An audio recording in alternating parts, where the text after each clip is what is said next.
Olá, Sapiens! Sejam bem-vindos ao DR das Dietas. Meu nome é Estevão Mateus, sou psicólogo e empreendedor digital. E eu sou Ana Maria, médica com especializações em nutrologia, revisões sistemáticas e meta-análises. Gente, hoje a gente vai falar de um suplemento que está ficando famoso por aí, que chama coenzima Q10.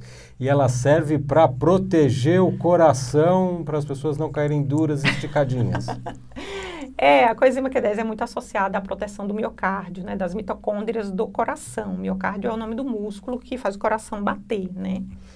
Então, é quando ele precisa trabalhar, porque ele está trabalhando o tempo todo. Seu músculo que nunca repousa é o músculo do seu coração, porque se ele parar, você morreu. Está né? consumindo o que Q10 lá? Então, a coenzima, o nome já diz, é coenzima. Ele é um ajudante da enzima. E a enzima é necessária em cada um daqueles passos do ciclo de Krebs para formar energia na mitocôndria.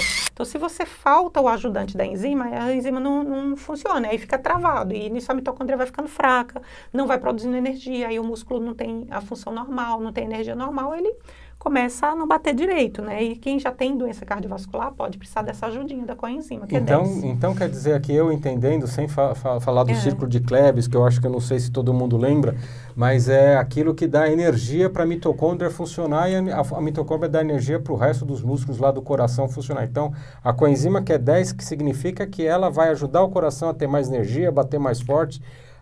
Ele vai ajudar na saúde da mitocôndria, exatamente. Só que quando a mitocôndria está sobrecarregada, ou porque, por exemplo, digamos assim, o coração já morreu uma parte, ou está fraco, aí está sobrecarregando aquelas células que sobram para poder funcionar pelas outras que não estão funcionando, ou, por exemplo, em qualquer outro lugar do corpo, quando se dá um excesso de energia, um excesso de calorias, um excesso de carboidrato, que depende muito do ciclo de Krebs, a mitocôndria fica sobrecarregada, então ela fica gastando muito esses cofatores, né? As enzimas, as coenzimas, as vitaminas, tudo isso.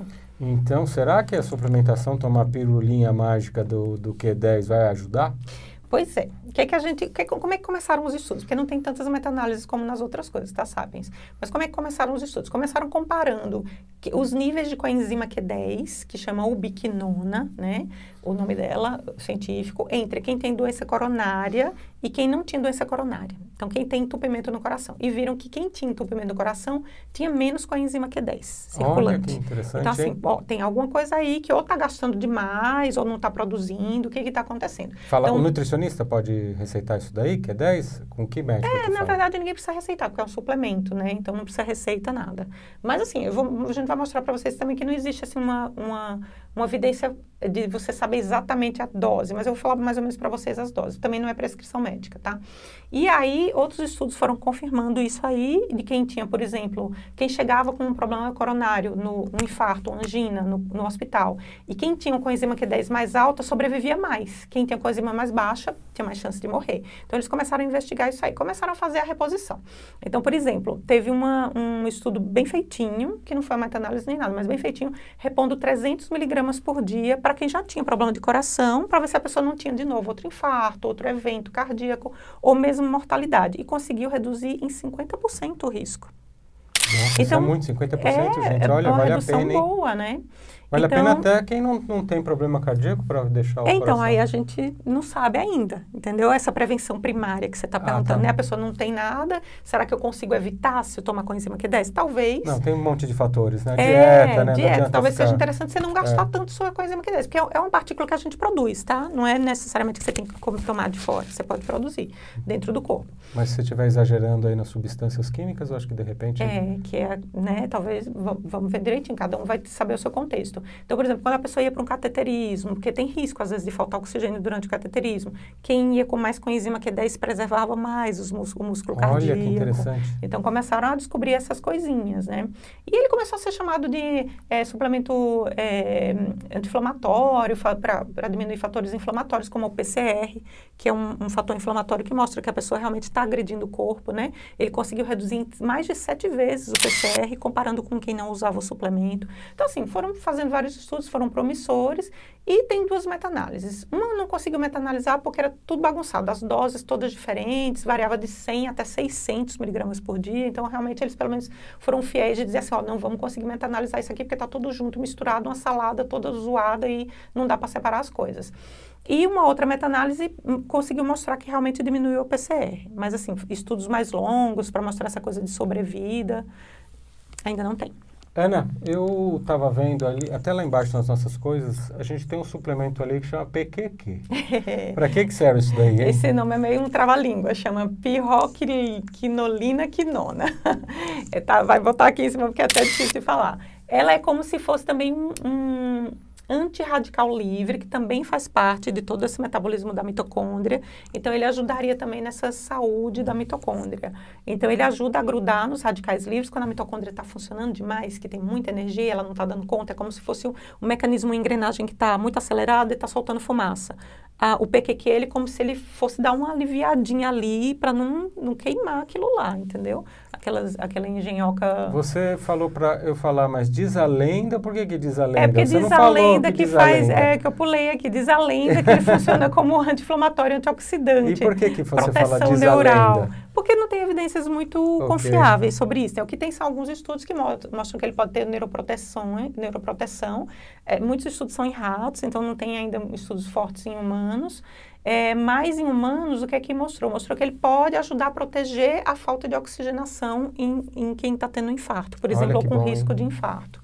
Mas, as pessoas que têm aí, as pessoas mais velhas já deram probleminha no coração, esses dois suplementos são bem legais, Pode ser né? interessante. Pode ser interessante. Porque alguns trabalhos mostraram isso, mas assim, em ratos, tá, sabe? Então, porque não dá para ficar fazendo biópsia. Você está falando do biópsia. PQQ ou você está falando do PQQ, Q10? a coenzima Q10 a gente já encerrou. Já encerrou. Agora é o PQQ. Não, eu sei que é o PQQ agora. A coenzima Q10, ela também era em ratos ou em pessoas? Não. A coenzima Q10 tudo trabalhou em humanos. O PQQ é mais novo. O PQQ ele está sendo estudado há menos tempo, não é que ele é tão novo, mas não tem tanto interesse, porque você vê, às vezes o pessoal tem mais interesse em estudar um remédio que tem patente, que vai dar lucro para a indústria farmacêutica, do que uma coisa que tem na alimentação, que já tem no nosso corpo, que não tem patente nenhuma. Então, não tem tantos estudos assim. Então, tem estudos em ratos mostrando que pode proteger dessa fibrose de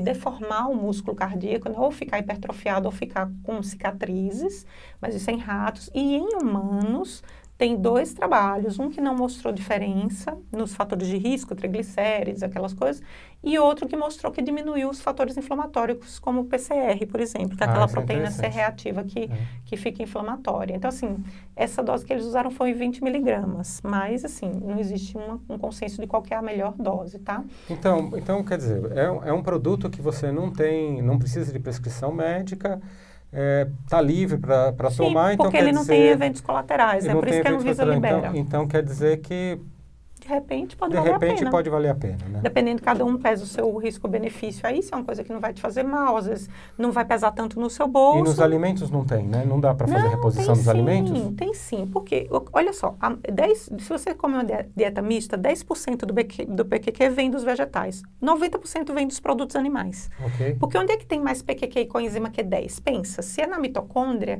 é naquelas células que tem mais mitocôndria. Quais são as células que têm mais mitocôndria? Músculo, coração. Músculos vermelhos. Exatamente. Então, carne vermelha, coração, né? Então... Não é um alface. Não.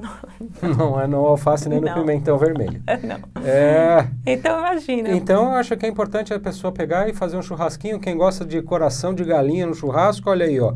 É uma boa pedida. Deve estar cheio de PQQ e coenzima Q10. Então. E se você sabe alguma receita que use coração de boi, põe ali nos comentários, porque a gente nunca descobriu uma boa. Porque o gosto realmente é forte, né? Bom, tá todo mundo falando em dieta anti-inflamatória, agora tal. A dieta inflamatória seria isso, tomar esses suplementos e comer carne magra, músculo, olha, como é que é? Eu vou ser sincera com vocês, eu não acredito que existe dieta anti-inflamatória, não.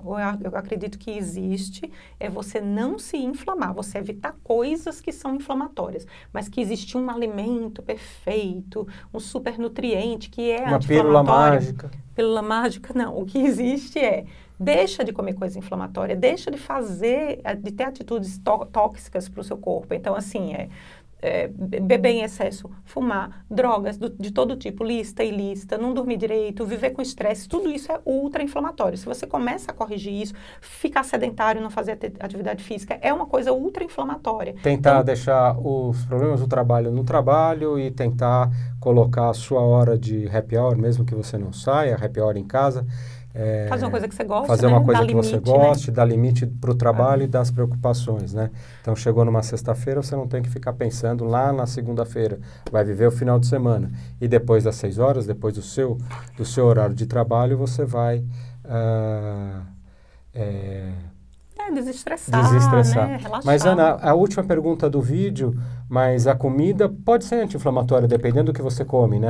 Ou diminuir a carga do que você come. Né? Eu acredito mais em diminuir a comida inflamatória do que propriamente você ter uma comida anti-inflamatória, entendeu? Porque se você tem uma comida de verdade, que é nutricionalmente densa, e você comer menos porcaria, substância industrializada, que é só caloria vazia, você vai estar mais nutrido, você vai estar com menos fome, e você vai comer menos besteira. E as besteiras, que são ultraprocessadas, elas são pró-inflamatórias. E o excesso de caloria, quanto mais você come, mais você sobrecarrega a mitocôndria. O organismo tem que tirar isso daí tudo de algum jeito, então ele se estressa, né? Exatamente. Então, se você está sobrecarregando a mitocôndria, acaba caindo no que a gente falou no começo do filme, né? do vídeo, que é a sua mitocôndria sobrecarregada. E se você já tem um problema cardíaco, que seu coração já está meio fraquinho, meio cansadinho, então assim, às vezes dá um suporte com a coenzima Q10 e o PQQ pode ser interessante, mas pense em tirar as coisas que estão sobrecarregando sua mitocôndria também. Excesso de caloria e excesso de carboidrato, porque o carboidrato, ele usa o ciclo de Krebs na mitocôndria o tempo todo e gasta todas essas coenzimas, gasta tudo isso, né? Muito bem, chegamos a mais um fim de um DR das dietas. Eu espero que você tenha gostado, curtido, compartilhado. Aqueles que se inscreveram, um grande abraço, mora aqui no nosso coração. E até o próximo DR das dietas. Gente, tchau, tchau, obrigado.